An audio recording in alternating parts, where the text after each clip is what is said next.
What's going on? I know y'all thought I was bullshitting, but now, boo, I mean it. I'm back. I'm back again, and we finna talk about. Ooh, child, I wasn't ready. I just hit the record button and wasn't even. Let me get my aesthetics and shit together, bitch. Let me get my aesthetics together. Y'all know I know I'm gonna get this to y'all till Wednesday, honey. But since you two want to test my gangster, okay, let us do this. I finally got a call. But anyway, child, have and have nots. This is season 4, episode 15, The Apple Tree. We're going to start this episode right back on off over there with Hannah, child, over there at the Cry's house. Catherine then stopped screaming. Now she just docile and trying to find the meaning of it all. She is crushed, you know, and Hannah there supporting her like she said she would. Catherine asking her, after Hannah tried to give her, I guess one of them Valiums to try to calm her down. That's usually what they try to pump you with, try to calm you down, child. But she won't. She got some questions. She needs some answers. And she asked Hannah. She said, Hannah, is this happening because we tried to cover it up? And Hannah is telling her, like, you know, I don't know, you know, because Catherine is saying, I'm going through this again. I just went through this. She said, I remember when you went doing the jail situation, you said to me that covering it up won't help. So is this why all of this is happening? And Hannah had to tell her, look, Miss Cryer, I don't know if you losing your children is a part of the divine plan or not. When I said what I said, that was to let you know that in this life, whatever you put out, that is what you get back in return. You know, if you sow out them seeds, depending on what kind of seeds they are, you reap what you sow in this life is what I meant. Now, I don't know if that's a part of God's divine plan that your kids had to die like this. I can't answer that for you. And then they started talking about other stuff. And Catherine thanked Hannah for coming, and Hannah said, that's fine. Then Catherine remembered Jim. And she begs Hannah to go over to the gym and tell him that. Hannah said, feeling like this, how am I supposed to go to this jail and tell the man who covered up my son's hit and run that his son is now deceased? Catherine say she don't have the strength to do it. She just don't. She can't even look at Jim right now. So she don't want to go over there. But she begging Hannah with all she got in her, please go down there and tell him this. Because I don't want Miss D.A. girl, him to have to hear that from her. Hannah sits on that little information for a minute, you know. She don't really want to walk in that jail and talk to that man, period. But she sit on the information, and because we know Hannah, we already know she gonna do that for her friend, right? And I don't blame her. You don't need to go let Miss D.A. girl tell Jim that, because Jim gonna have some more charges on him if he do. Remember that ass whooping that David gave? That's the one she'll be receiving, along with it being a little bit worse. Now let's go over to Candace house, because she in the bed, she getting her some rest, she tired, and she startled out of her good sleep by war.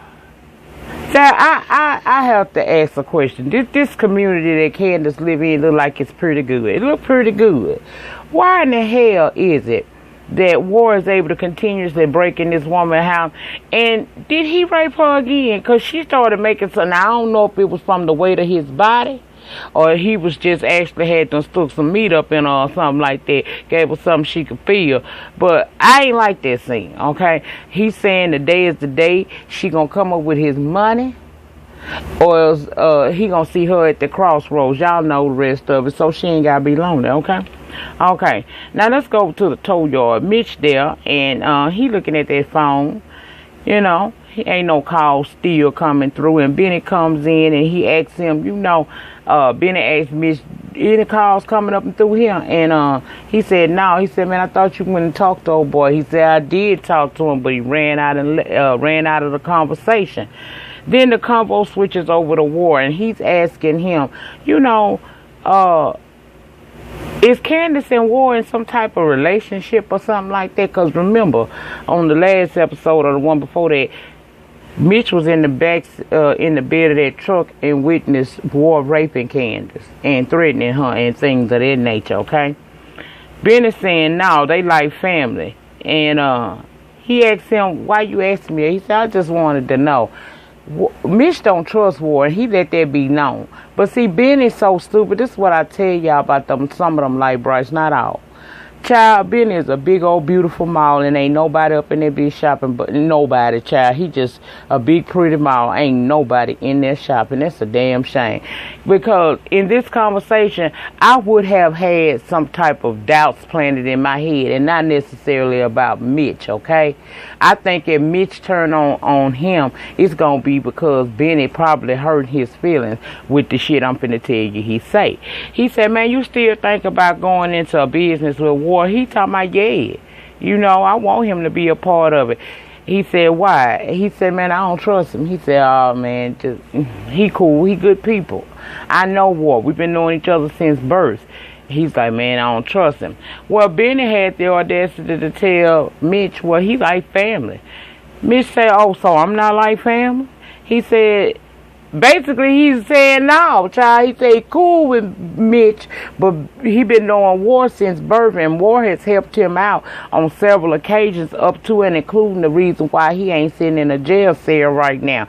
So he tell Mitch pretty much, you need to get past whatever it is that you feeling and accept War, because War is gonna be a part of this establishment if I got anything to do with it, okay? So as they having that little conversation, War pulls up. He comes in there. You can tell that it's tension between War and Mitch. Benny don't really know what the tea is. War don't know why he don't like it, but he know he ain't like there. And so he telling him, you know, I just came by here to see how the day-to-day operations and things go, you know. Mitch done heard enough of the fool or fucker niggotry for his rocks. So he decides he gonna go and get him some coffee. At least that's his excuse to get out of the tow business, you know, to leave. And Benny telling him, talking about, man, I just made coffee. He said, I don't want that shit right there. And he left.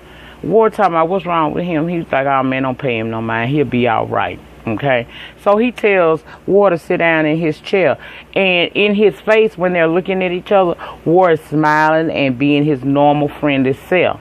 Now when Benny head turned after he's sitting in the boss seat, Benny had the audacity was a child. He's so slow. He gonna tell the man, tomorrow, you look good in the boss seat. Keep it up, Benny. He gonna be in the boss seat. Keep it up. That's all you gotta do is just keep it up. Every time Benny looked away from War, you seen War grimacing at him with this sinister look like, nigga, I take your head off right now. Nothing like how Benny just spoke so highly of him again to Mitch. You can tell that War don't give a damn at this point. He all about the Benjamins, baby, and if he don't get them, he'll take out Candace, Candace, Benny, and anybody else. He don't have no relations that mean that much to him. So, and we know that child, because didn't he tell you he killed his dad? Okay.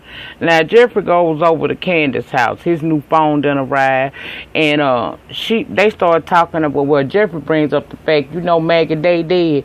She like, yeah, I heard about that. You know she was killed at my mom's house, right?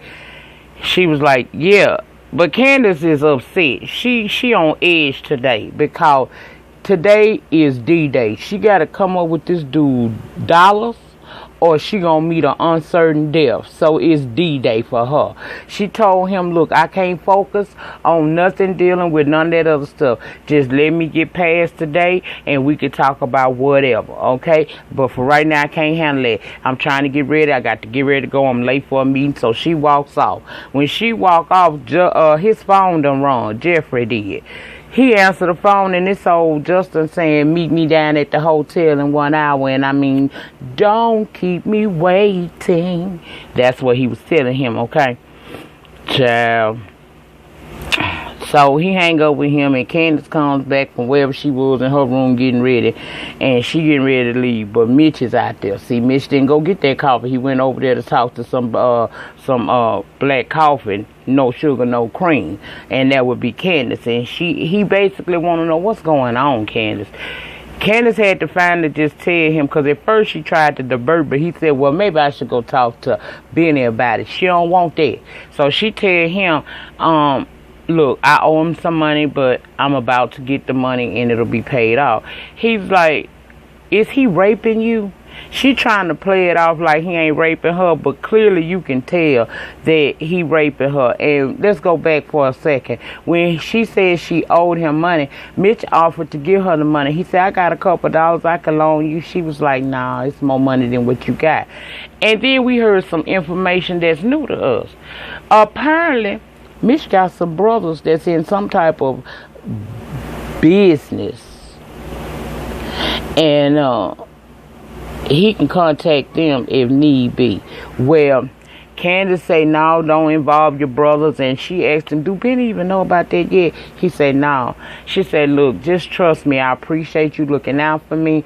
But this will be over tomorrow. After today. Just let me go head on and do what I got to do. Please move your vehicle so I can get down here and take care of this business that I need to take care of, okay? Well, he moves the car, but he's sitting there. And we see him make a phone call. Now, I don't know if it was to a police department or what, but he called somebody, and he basically saying that he want to set war up to have a whole bunch of drugs on him and shit. So there go another plot line developing right before our very own eyes. Come on through, Tyler Perry. You better do this shit. Ooh, I love your ass. Oh! Jeffrey go over to Veronica's house, and there's a person outside cleaning up maggot blood like it ain't no big deal. Inside, Veronica acting like she crazy as hell and on the happy pill, talking about he need to go change for dinner. And before he leaves, she wants to show him the new room that she set up for him and Melissa to sleep in. And he telling her, I'm not finna stay here. She tells him, oh yes she will. And she leads him upstairs to see his new living quarters that he'll share with Melissa, okay? He told her, and then the woman's so delusional, y'all, she gonna tell poor little maid Alice, bring them some champagne like they celebrating and not just her. Veronica, I want to say one thing to you, girl. I like you. I got a love-hate relationship with you because, you that bitch that we love to hate on this show. Girl, don't put that crazy. You already acting pretty erratic on this show. That wig only made you look crazy. It made you look like old crazy. Girl, you're going to look crazy. Keep looking new crazy like you've been doing. Don't get to look at old crazy because we weren't ready for that. Well, this delusional piece of work had set up a lovely bedroom, and she talking about spending lots of time with her new grandbaby to come. She asking, is he happy? And he looking like, are you fucking crazy? He asked, did she forget someone was killed outside her house the day before? I would say that was an unfortunate incident. Oh, well. And she said it's also unfortunate that murder occurred over at Candace's house. She asked him, did he want to talk about that or did he want to talk about the wedding? She gave him a choice. He said, after waiting a while, that he want to talk about the wedding. She said, boy, you got to be quick on your feet than that. She said, I figured you'd want to talk about the wedding, but see, I always give you alternatives.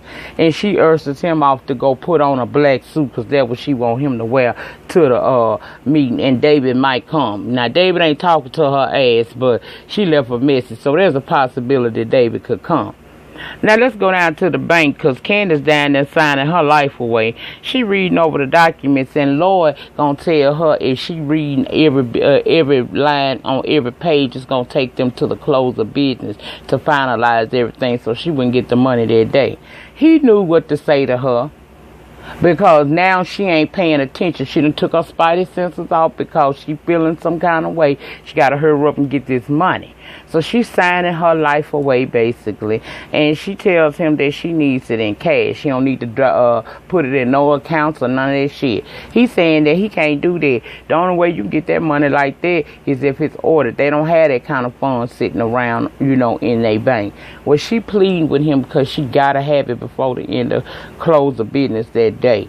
So he tell her, let him call around to the other branches and see if they can get that money together for her, okay? Then we gonna go over to the surrounding, cause Jeffrey and Justin in the bed again, and Jeffrey not handcuffing Justin or nothing. He basically over it. He disgusted. Now I don't know if he playing the role to get Justin addicted to him, to where he would know that he's going, he would help him try to take Veronica down, or Justin is Jeffrey just over the shit, cause his mama just beyond crazy and he beyond scared. Child, he tell Justin this they final time, and poor Justin started begging, baby. He was begging for that old sweet bottom. He telling him, you acting all temperamental, just like a chick. Jeffrey said, at least I wasn't screaming like one. Well, baby, that must have had touched and agreed with his spirit in the wrong way. Because we see Justin jump on top of Jeffrey and start trying to choke him out.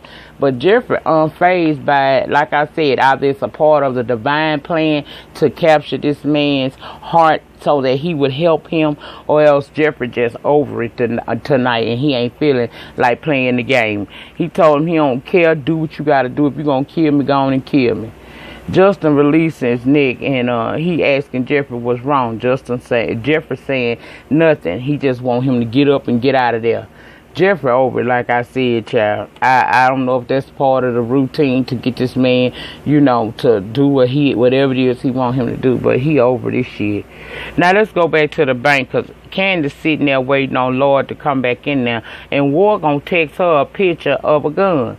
Well, she called him as Lord is coming back in there, and she asked Lord, would he mind please telling the person on the phone that she will be receiving the monies today. And Lord does that. He gets on there and say that in about 2 hours.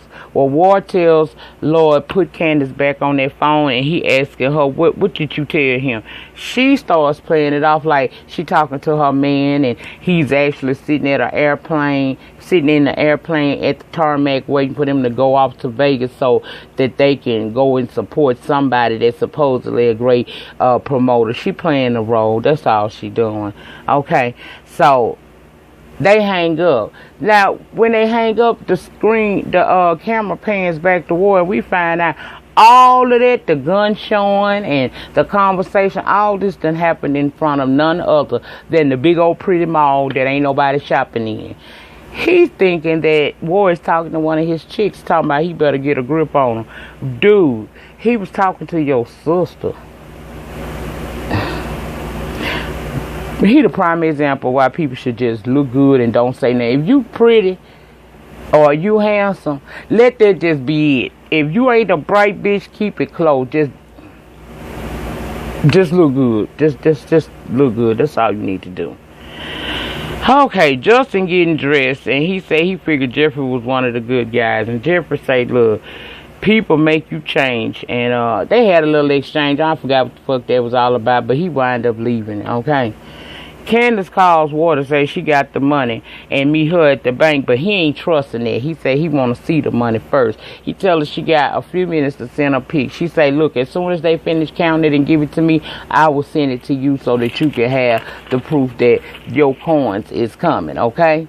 Now, we see Jeffrey now done got up and he done arrived at Veronica's house, not in the black suit as she had requested, but he had on his suit like Prince from the Raspberry Beret video. Y'all remember that? Raspberry Beret. Look back at that video. I promise you, that's the same suit that Jeffrey had on. And Veronica ain't feeling the shit, but she delusional happy right now. She telling him he needs to learn how to obey her, and she slapped his ass in the face and told him he need to be happy, happy, happy. She said she would send him back to change, but she ain't gonna do that right now. As she's saying that, Melissa arrives, and Jeffrey is sitting in the living room uninterested. Veronica says, stand up when a lady enters the room. He says, where's the lady? Veronica say the lady must be sitting and made him get up and kiss her. She wasn't even satisfied with the kiss that he gave the girl. She made him redo, remix. And she still didn't like it, so she told him they gonna work on that. She tell Jeffrey, take Melissa on up them stairs and show us y'all new room, and orders him to take this box with the engagement ring that she done bought with him. Then she tell poor Alice the maid, and considering all that's going on in the world today, I probably would have been a whole lot more upset at how she talked to this woman, but I just wouldn't. She told her girl, go get her baggage out the car and take it up to her room. Alice go out the front, getting ready to go out that front door. She said, back door. What the hell is wrong with her? Like I said, David might show up, but she told us a little bit early on in the episode, child, that David ain't been talking to her as of late, so she left him a message, but she don't know if he gonna show up. Now, the next scene, we see Hannah go to the jail to talk to Jim. Immediately, soon he seen her, he gets to talking out the side of his, what we call, motherfucking neck. She is telling him that she ain't dying to talk to him about her situation. She said, your wife sent me, and he automatically assumed it was about the hit and run being covered up. So he get to talking about this, you gonna sue us, or you here to tell me that I'm gonna be dead, I'm gonna be condemned to hell, yada, yada, yada. And she started asking him to stop it. Just chill out, Jim. Chill the hell out. Put a chill on it, nigga. Be quiet. Bring it down. Leave it alone. But he keeps running his mouth. So she let him finish, and then she asked him, are you finished or are you done? He said, yeah. Go on, tell me what you're down here for. Because in the book of his mind, he already know what it is. She said that Catherine sent her to tell him that his son has OD'd and died. Child, when she told David that, I wanted to jump over in that screen and catch his face, because it's already tattered and bruised up from old David ass whooping. But child, it broke, and I was trying to piece it back together. I just wanted to help him, glue it back together. He is outdone. He don't really say that much. It's like he trying to process what she just said to him. And it goes off from there, y'all. But next week, we going to see some shit, y'all. We going to see some shit. Tyler is coming through with this. And I am so glad. Because every week, it's a beautiful thing, child. It's a beautiful thing. Next week, we going to see Jim asking Hannah to do something. I don't know what it is. War got that gun out behind him at Bennett Place, trying to stop Bennett from going to a cause. David Harrington about his phone lines again.